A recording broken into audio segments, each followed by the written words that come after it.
Bueno, la idea era un poco presentar este proyecto que estamos armando con Cantati, que tiene que ver con tres módulos generales, ¿sí? Que después vamos a definir cada módulo, si los separamos en varias partes o no, están relacionados con, por un lado, historia de la cultura y de la civilización humana, con un nuevo enfoque, un enfoque que es distinto al de las bajadas, se podría decir, hegemónicas académicas, ¿sí? Donde hay una historia que eh, parece como si ya se hubiese descubierto todo, ¿no?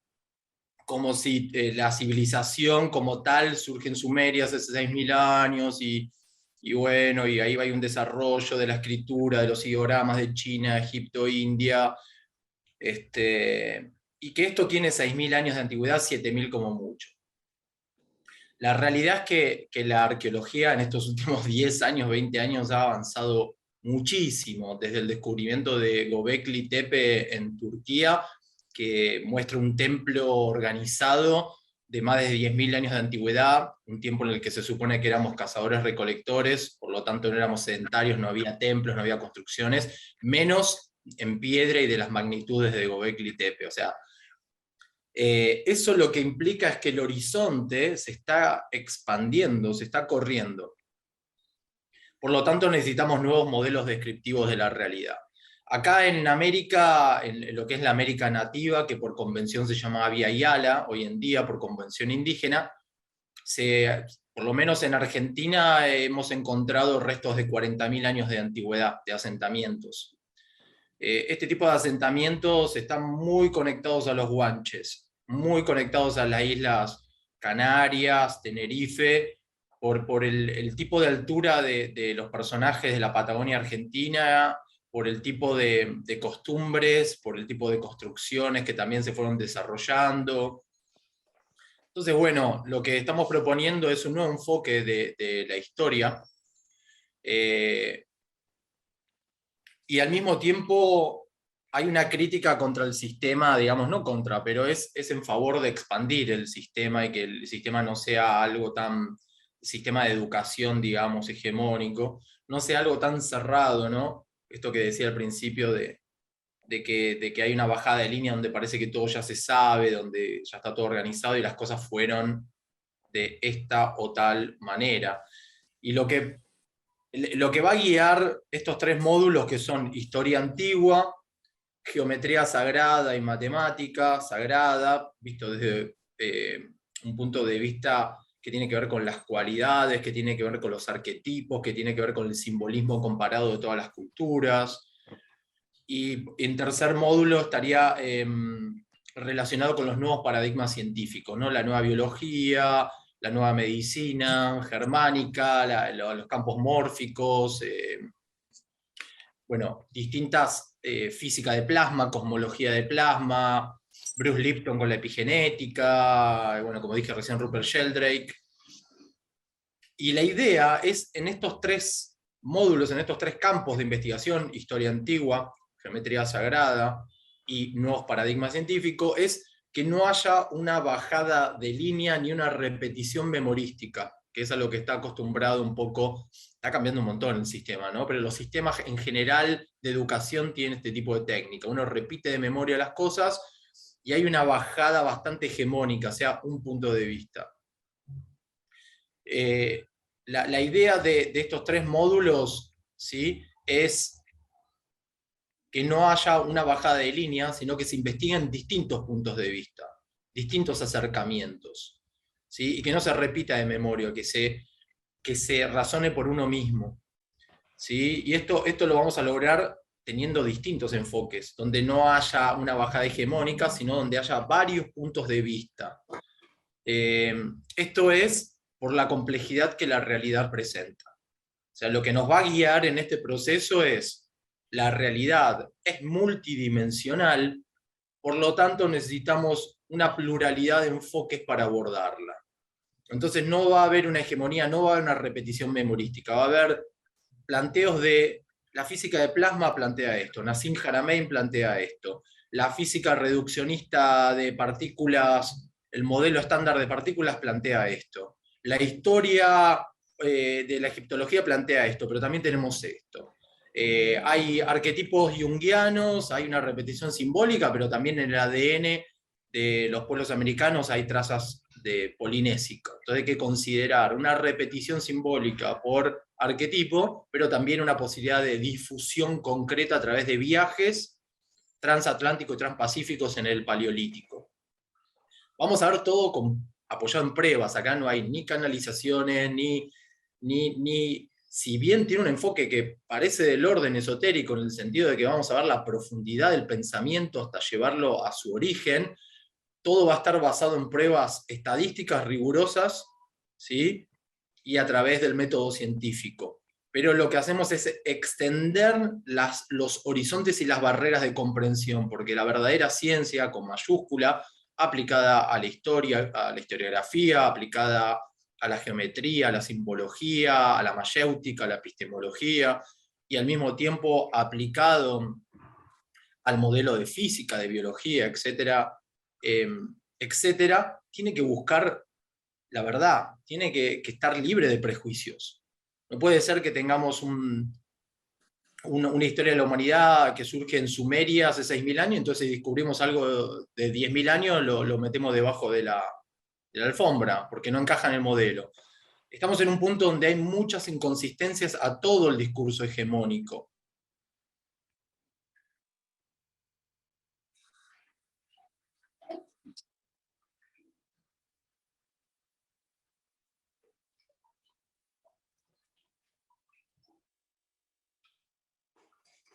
Esos postulados, lo que tenemos que hacer es cambiar los modelos.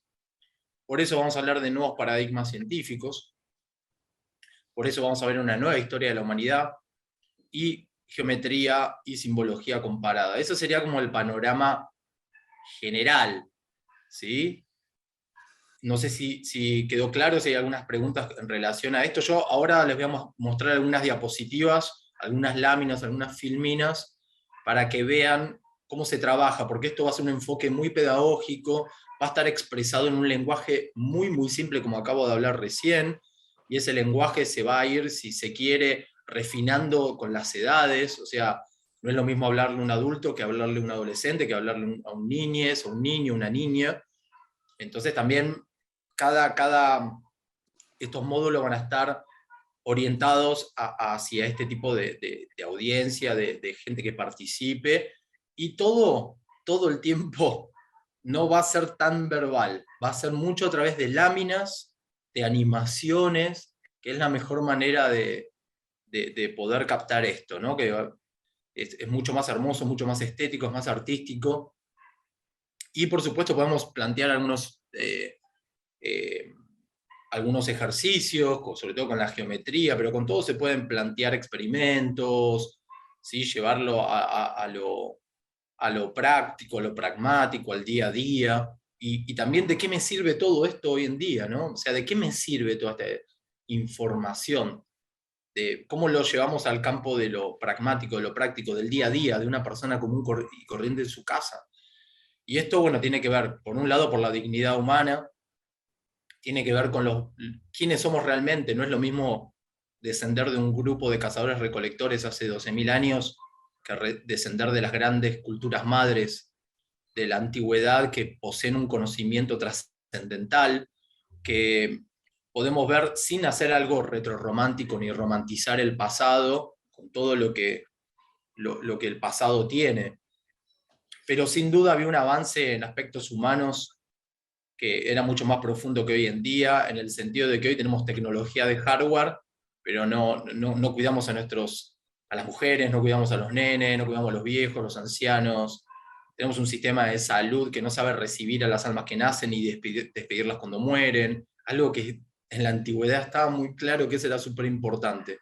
Entonces tenemos muchos valores que tienen que ver con lo humano, con lo emocional y lo sentimental, que en los matriarcados, en la prehistoria, fueron ampliamente desarrollados, y que en el modernismo, los últimos 200 años, a través de la revolución industrial, caímos en un racionalismo que se apoderó de todo, un reduccionismo científico descorazonado que le quitó la vida al universo. y quitarle la vida al universo, quitarle sentido a la naturaleza, hizo que caigamos en este materialismo ateo, que la sociedad, la política y la cultura son un reflejo de la cosmovisión, de la cosmología. Entonces es muy importante cómo nosotros captamos la realidad, porque después vamos a construir nuestras leyes, nuestra política, nuestra economía en virtud de esa comprensión. Quiero decir, si la física hegemónica plantea de que el universo no tiene vida, está inanimado, es inconsciente, es un suceso de casualidades aleatorias, después vamos a hacer fracking, vamos a hacer minería a cielo abierto, vamos a contaminar las aguas, vamos a industrializar los animales, no nos va a importar la vida humana porque va a estar alienada, y eso es un reflejo de la creencia, del pensamiento. Entonces, bueno, el objetivo de todo esto es traer distintos modelos, resaltar aspectos sin ser retrorománticos de lo mejor de la antigüedad para aunarlo con lo mejor de la modernidad, y juntos tener esta nueva estrategia de educación y de la posición frente a la vida para desarrollarnos, ¿no? Así que bueno, básicamente sería todo esto que acabo de escribir. Le voy a mostrar cómo es un taller cuando doy clases. Tengo un tallercito que habla de todos estos elementos que vimos recién. Les muestro ahí rapidito un poquito cada una para que vean cómo se organizan. Ahí, por ejemplo, lo que estamos viendo es una etimología de la palabra geometría desde un punto de vista lingüístico y también poético, con una idea filosófica, que está relacionada con esta diosa olímpica, que es Deméter, y partimos como de ahí, desde el principio, ¿no? Estudiando, en el caso, acá lo que vamos a ver es un poquito de historia antigua y de geometría sagrada, ¿no? Cómo trabajamos el enfoque de estos temas. Y ahí, por ejemplo, Deméter, por raíz lingüística hacia el griego antiguo y el latín, nos conectan con la idea de la madre, ¿sí? Eso significa Deméter, da mater. Mater sabemos de que es una palabra que en latín significa mater, que significa madre, en sánscrito mata, en inglés mother, en castellano madre, ¿sí? Que también es materia, mater, ¿no? Y también es meter, que es medida. Y madre significa, se decía también, se la veía en Grecia antigua como Geia o Gea o Gaia, ¿sí? De ahí es donde viene Gaia Mater, Gea Mater, ¿sí? La diosa madre, o geometría, que vendría a ser la madre de las medidas, y si se quiere se puede invertir el término y poner la medida madre, que esto vendría a ser la matriz de donde van a provenir las formas. Esa es una manera de encarar la geometría sagrada e historia también antigua. Se va a ver, por ejemplo, el comienzo, desde el mismísimo comienzo, las ideas antiguas, filosóficas, de dónde proviene la geometría, de dónde proviene la sustancia, y eso nos va a remitir a las antiguas ideas del éter. Lo que se utiliza en la pedagogía es la comparación de las culturas tradicionales. Por tradicional lo hacemos en el sentido de traditare, ¿sí? Que es revelación vertical, o sea que desciende desde arriba, poética y metafóricamente, un conocimiento que es revelado. Tradición no se ve acá como costumbres que se repiten, sino como conocimiento esotérico, gnóstico, el conocimiento profundo, eso es tradición, ¿sí? Así que en ese sentido vamos a usar la frase culturas tradicionales, culturas ancestrales y tradicionales. Y el consenso, para que no sea la opinión de Juan Pablo la opinión de alguien, sino que hay un consenso de estas ideas. Por eso se utiliza la comparación. La comparación se utiliza para mostrar el consenso histórico universal de estas ideas, lo que podríamos llamar la filosofía perenne. O sea, esta sustancia original fue quitada en la física moderna, por Einstein, la teoría de la relatividad especial, por Hubble, al estudiar los quasars y la expansión del universo, el corrimiento hacia el rojo, que vamos a ver que hay teorías alternativas que muestran que los quasars no se están moviendo y no se está expandiendo el universo, que es la teoría semiestática del universo, planteada por Alton Harp y otros investigadores. Hay muchas visiones que tienen que ser integradas. Y la idea de sustancia original, como el éter para los griegos, el akasha para los védicos de la India, para los pueblos andinos el Ilia Tixi, Ilia es luz, Tixi fundamento, el fundamento de la luz, que era lo que planteaba Newton para explicar el electromagnetismo. La luz es la ondulación del éter, de la sustancia primera, ¿no? Los egipcios la conocían como las aguas de Nun, que es la sustancia homogénea, es de donde provienen los átomos. Esto fue quitado en la física moderna y de alguna manera se está volviendo en la física cuántica por medio del vacuum, ¿sí? Que no es el vacío, sino que es la sustancia primera, que es la que produce la unidad de las cosas. Si no estuviese este vínculo, no podría haber unidad de las cosas. Mostramos un poco de simbología comparada a esta idea de ese huevo, el cero, la idea de la matemática sagrada, la geometría sagrada, el símbolo. Es mucho más profundo enseñar a través de la simbología, de la metáfora y de la poesía, que a través del álgebra y la matemática. Porque el álgebra y la matemática no van a llegar nunca a mostrarnos la profundidad de la realidad, porque la matemática y el álgebra son muy frías, no tienen corazón, no tienen sentimiento. En cambio, el mito, la leyenda, el símbolo, tienen un carácter dramático y expresivo que permiten tocar lo más profundo de nuestra psiquez y transmiten mucho más el conocimiento profundo que la matemática. Por lo tanto, vamos a usar las dos, ¿sí? Vamos a usar pluralidad de enfoques para abordar la realidad. Simbología comparada, las distintas culturas tradicionales, mostrando esta idea del huevo sagrado, de que en matemática se ve como el cero, después va a ser la unidad, matemática de cualidades, no de cantidades, sino de descripción de las cualidades de la realidad, de la divinidad, de la diosa, del dios, del cosmos, de la energía sagrada. Y para eso utilizamos estas comparaciones de cultura para mostrar de que esto fue verificado por todas las culturas. Y eso le da un carácter de, prestémosle atención, si todas las culturas nos están hablando de esto en la ancestralidad, tomemos esa información.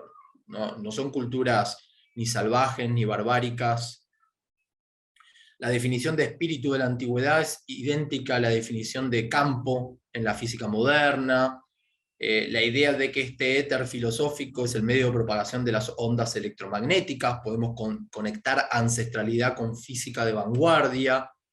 Los campos electromagnéticos, su comportamiento se conectan a la simbología, esto que decíamos de que la simbología en su carácter dramático y expresivo es un vehículo de educación pedagógica mucho más profunda que la matemática y la álgebra, porque impactan de forma estética y tocan los arquetipos de nuestra psique, acompañados del discurso científico, juntos, ¿no? Trabajando como hemisferio derecho e izquierdo, corazón y cerebro, y ahí podemos ver el desarrollo de la geometría, de la matemática, de las tradiciones, de las culturas antiguas.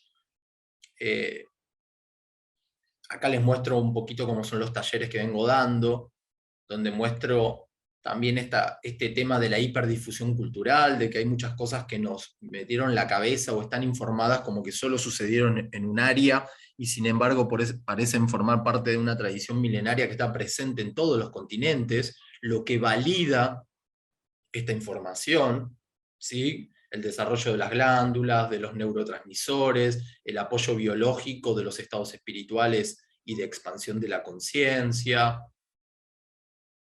la astrología en su verificación más profunda, conectada a la astronomía, que es un problema que actualmente tiene la astrología, está desfasada con la astronomía. Vamos a ver un poquito la astronomía y la astrología para volver a vincularlas, cómo funciona el punto, la línea, qué relación tiene esto con lo geométrico, con lo matemático, desde el punto de vista de cualidades, de cantidades, de contaduría en un punto la matemática, pero también la matemática cualitativa, ¿no? El 1 como la unidad, el 0 como el origen, el 2 como la femineidad y la dualidad, el 3 como la reconciliación de los opuestos, el 4 como la estabilidad de la forma.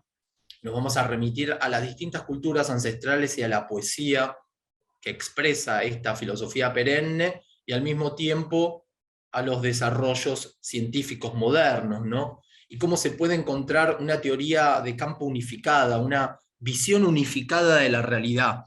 Eso es lo que busca esta pedagogía, mostrar las conexiones entre las cosas de la realidad, entre el mundo interno subjetivo, el mundo natural y el mundo cósmico, así como el mundo trascendental. Estos mundos se pueden unificar porque tienen una identidad entre ellos. Y esa identidad es la que nos da este tipo de educación, que no es necesario que sea tan reduccionista, que vayamos a fragmentar, a hacer abstracciones de conceptos para separar en categorías, sino que podemos encontrar puntos de vista generales que sean una pedagogía de enseñanza que nos den un tipo de cultura y de educación que a nosotros nos sirva sin ser una bajada de línea, sino que dé los principios generales, que cada uno pueda tomar esos principios generales y aplicarlos de la manera que les plazca, de la manera que quieran aplicarlo, ya sea que van a estudiar después arte, si van a estudiar física, biología, o simplemente para el desarrollo de la identidad y el desarrollo humano en general, ¿sí? Porque estas herramientas lo que permiten es la expansión de la conciencia. Vamos a relacionar las fases de la electricidad y del flujo magnético con la astrología y con la geometría sagrada, se pueden vincular los ángulos de la astrología y los ángulos de los planetas de forma astronómica, están vinculados a cómo se mueve la electricidad y el magnetismo de forma sinusoidal y de forma toroidal. Hay una manera de conectarlos, de conectar el simbolismo antiguo con la matemática y la física de vanguardia. Hay una manera de tener esta visión unificada, ¿no? Comparación simbólica, mostrando de que hay un origen común a toda la civilización, no importa el color de piel, no importa el idioma, sino que de fondo está el mismo tipo de arquetipo, el mismo tipo de información,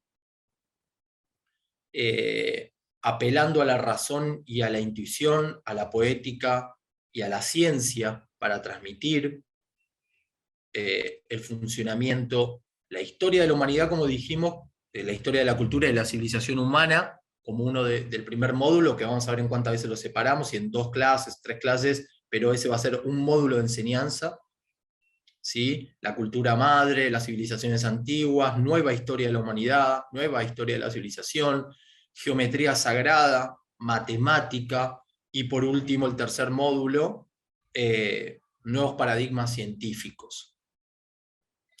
Y ahí vamos a trabajar, ¿no? Todo esto, el electromagnetismo, las ondas, la simbología ancestral, los fractales, como manera de demostrar que este universo no puede ser una casualidad, porque en cada paso que vemos, ya sea en lo grande, en lo cósmico, en las galaxias, en las supernovas y en la célula, están de fondo los mismos patrones geométricos. Eso lo que muestra es una inteligencia en el universo.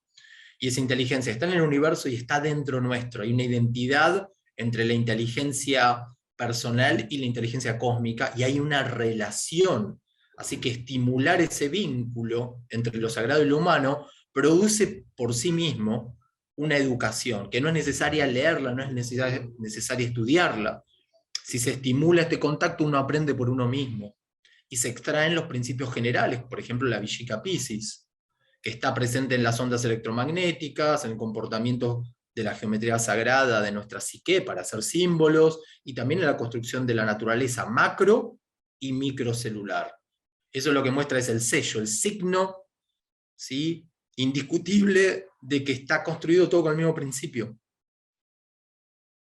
Así que bueno, ahí vamos desarrollando simbología comparada, cosmología, física, la conexión entre lo simbólico y lo científico, de qué manera lo femenino, en este caso como la madre sagrada, lo que da el parto en las cuevas, esos símbolos son fotografías mías de Ecuador y de Perú, en cuevas, donde está la mujer parturienta, que da a luz al segundo nacimiento espiritual, y cuya geometría en su forma del vientre, la vagina, todo esto tiene que ver con esta geometría sagrada, la Vishika Piscis, la naturaleza de forma esférica, entendiendo que lo esférico tiene que ver justamente con esto de lo femenino y de el origen de la naturaleza, y lo masculino va a tener que ver con los ángulos, las líneas rectas, que no es una cuestión de género, que es una cuestión poética, de cualidades, no de macho y hembra, hombre y mujer, sino de positivo, negativo y neutro, de andrógino, macho y hembra, como poesía, y cómo se van engendrando las progresiones de nuestras ideas como desarrollos de la filosofía y del conocimiento epistemológico, y también en lo semiótico, lo semántico, en los símbolos, en la articulación del sentido del lenguaje, ¿sí? La gramática, la semántica, mostrando de que intuitivamente esto está prefigurado desde la antigüedad, y que la antigüedad, nuestros ancestros, nuestras ancestras poseían un conocimiento muy avanzado, pero era de forma simbólica, no era ni literal ni matemático. Tomemos lo mejor de todo este lenguaje simbólico que le habla a nuestro inconsciente, a nuestra psique, transformémoslo en razón, en conciencia, en ciencia, y entre los dos hemisferios, entre estos dos elementos, construyamos una nueva cultura, una nueva humanidad, una nueva forma de educación,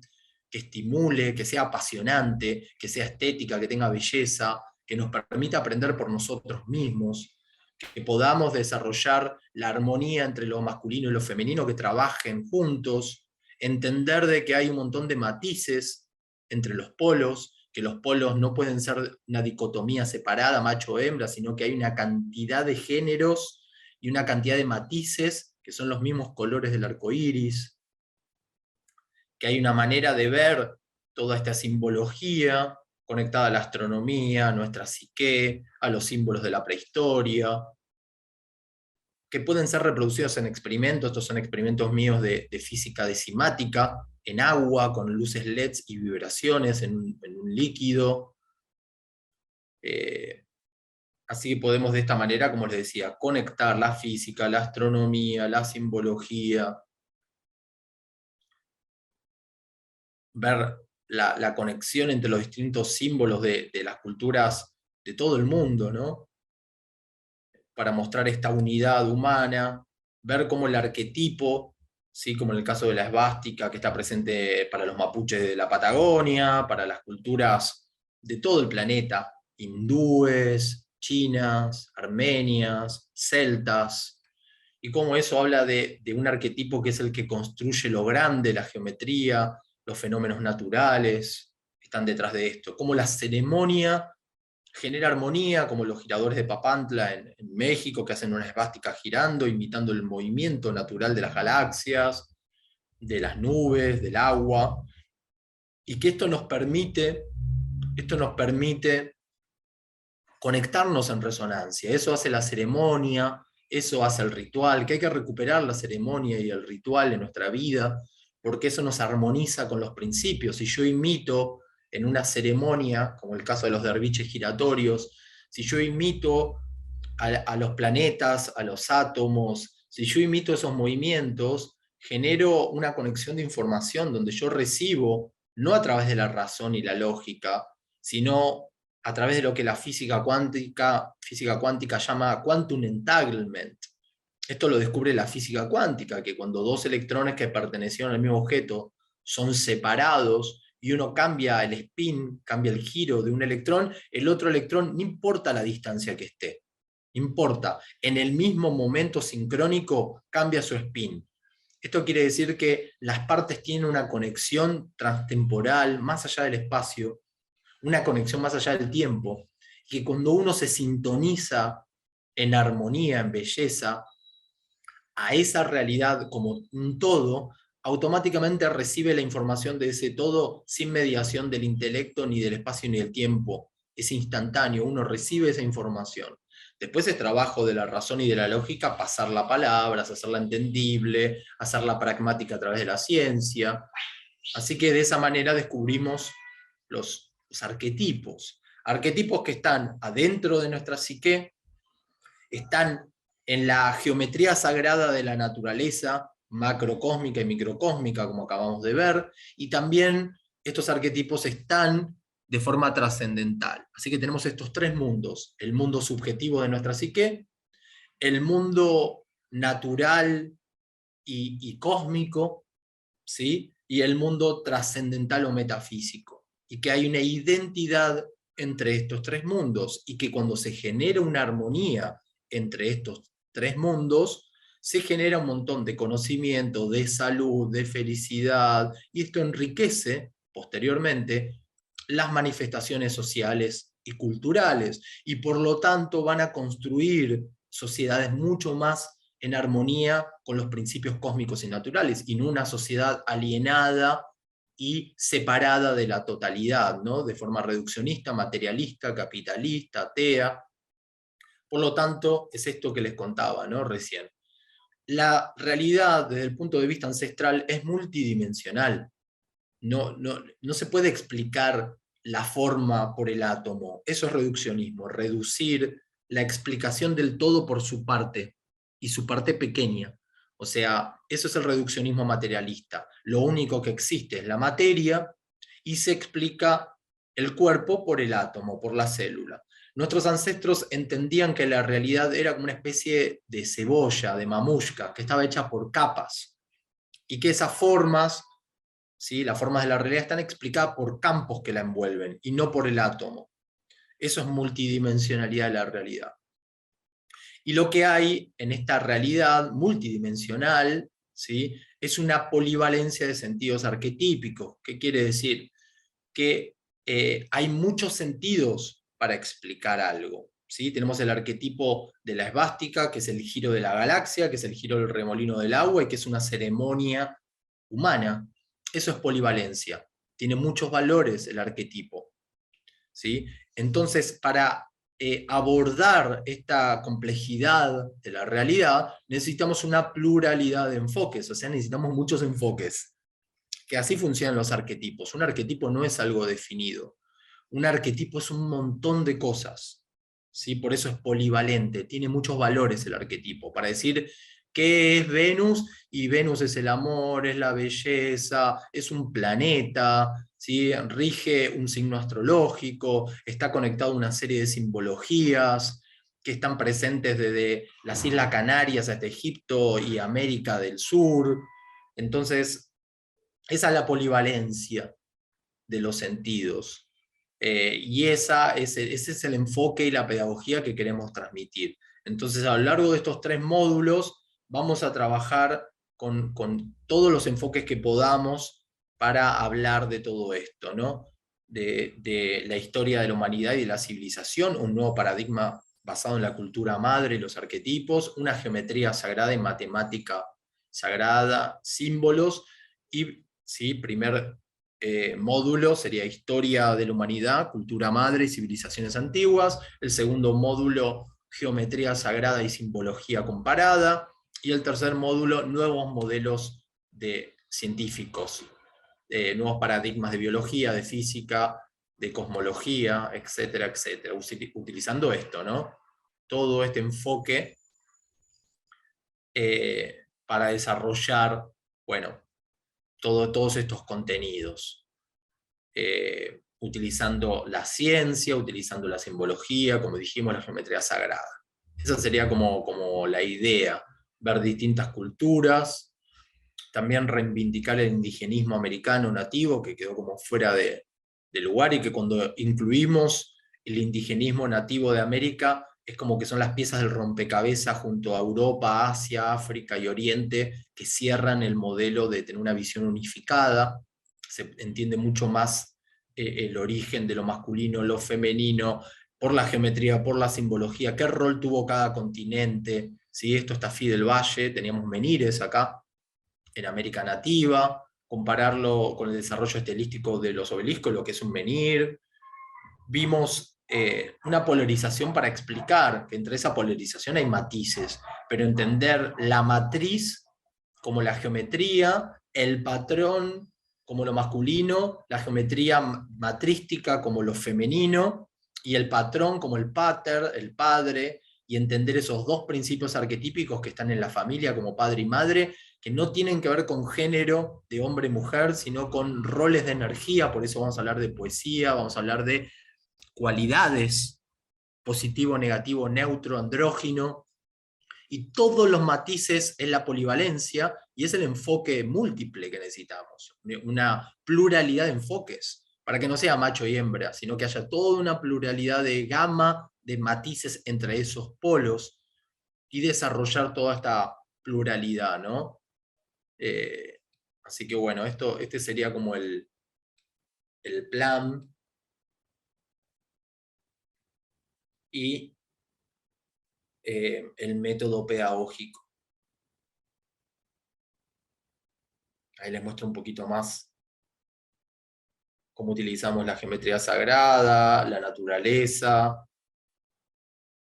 la parte cósmica, la parte astronómica, la parte histórica y simbólica, para desarrollar, estos son todos experimentos que hice en el SketchUp tridimensionales, para ir como mostrando todo este sistema, la diferencia entre explicar la ciencia de forma sagrada con las causas y las cualidades, y ver que hay una ciencia que es más profana o secular, que es de fenómeno de cantidades, donde va a estar implícita toda la parte de descripción de los fenómenos y contar las cantidades, pero que hay una que es de una ciencia que fue sagrada, que esta ciencia es la filosofía perenne o el esoterismo tradicional de todas las culturas del planeta, que trata sobre las causas y las cualidades, ¿sí? Y unificar todo esto, ¿no? Unificar, encontrar el factor común y lograr esta visión unificada y transmitir esta visión unificada, que empodera la naturaleza de quiénes somos y también de lo que podemos hacer, qué tipo de cultura podemos. Ahí vemos la regla del octeto en la física, en el átomo, como los electrones que buscan tener 8 electrones para estabilizarse, y la idea de 8 como el camino óctuple de Buda y el Dharma, el símbolo del Dharma es un 8, la matemática pitagórica, cómo se traza la geometría a través de la astronomía y de las posiciones del Sol y del movimiento, cómo eso se extrapola como figuras, patrones arquetípicos que luego van a pasar a los tejidos, que van a pasar a la alfarería en la antigüedad y que están perpetuando una forma de lenguaje y una forma epistemológica, una forma de conocimiento, de donde va a provenir desde la cruz de los templarios hasta una gama de símbolos impresionantes que están relacionados con ese conocimiento. Entonces, volver a educar y a transmitir todo esto, a recuperar ese conocimiento. Estos son mis experimentos de SketchUp para transmitirlo y con dónde están, de dónde vienen ciertos símbolos, cómo van pasando desde la antigüedad hasta transformarse en nuestras letras, en nuestra simbología.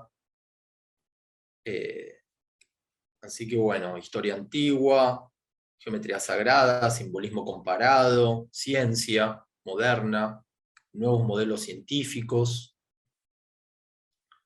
Así que bueno, transmitir eso, ¿no? Extrapolar los principios universales, descubrir las constantes más que el detalle del fenómeno, encontrar las causas y descubrir que estas causas son inteligentes y que hay una relación entre esas causas inteligentes y nuestra inteligencia, nuestros sentimientos y los sentimientos de la naturaleza, y que si logramos ese contacto, aprendemos solos y generamos esto que decíamos, culturas más sanas, políticas más sanas, economías más justas, más igualitarias. Así que bueno, este sería como todo el plan.